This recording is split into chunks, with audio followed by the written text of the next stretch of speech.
Ils veulent construire un gigantesque lac pour élever des poissons. Ils veulent tout raser. Comme on le sait tous, notre avenir dépend de celui des forêts et il est urgent d'agir. Planter des arbres, c'est bien évidemment, mais ça remplacera jamais les 15 millions d'hectares de forêts qui disparaissent chaque année. Il y a un an, on a cherché le moyen le plus efficace pour limiter la déforestation et on est arrivé à Madagascar.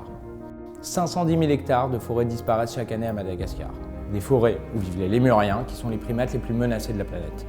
En 2020, on a sauvé une forêt de 25 hectares où vivent 200 lémuriens avec la participation de 1500 personnes. Mais aujourd'hui, l'urgence est plus que d'actualité et on doit sauver une deuxième forêt. Ce que vous voyez, c'est la forêt de Manjarisoa. Elle se situe à l'est de Madagascar, sur la bande de forêt tropicale. Elle fait 1200 hectares. Pour vous donner une idée, ça représente l'équivalent de 1700 terrains de foot. On a envoyé une expédition avec des scientifiques pendant plusieurs jours et nos premières recherches évaluent que 3000 lémuriens vivraient actuellement dans la forêt. On va retrouver principalement 3 espèces de lémuriens, mais aussi des microcèpes, qui sont les plus petits primates au monde. La biodiversité est riche à Manjarisoa. Les espèces sont pour la plupart menacées et endémiques à l'île de Madagascar. Ça fait plusieurs mois qu'on est en concurrence avec un groupe industriel asiatique qui veut raser la forêt pour en faire un lac et y élever des poissons. La pisciculture est tout simplement inadaptée à une forêt comme Manjarisoa et ce serait un désastre que le projet aboutisse. À côté de cette menace, le site est déjà détérioré.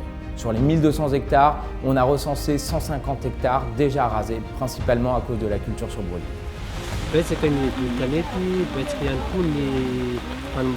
Notre priorité absolue est de prendre le contrôle sur Manjarisoa pour éviter qu'elle soit rasée.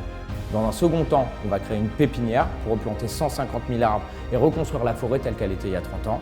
Cela impliquera la création de 20 emplois à plein temps auprès des populations locales.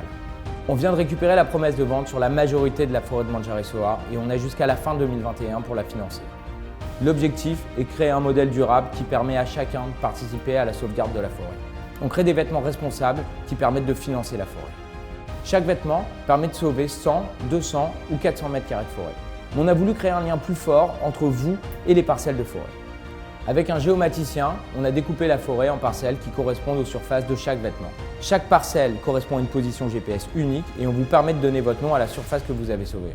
Vous recevez un certificat reprenant toutes les informations de votre parcelle, vous figurez dans le registre de la forêt accessible sur notre site et vous serez inscrit sur un panneau dans la forêt à la fin du programme.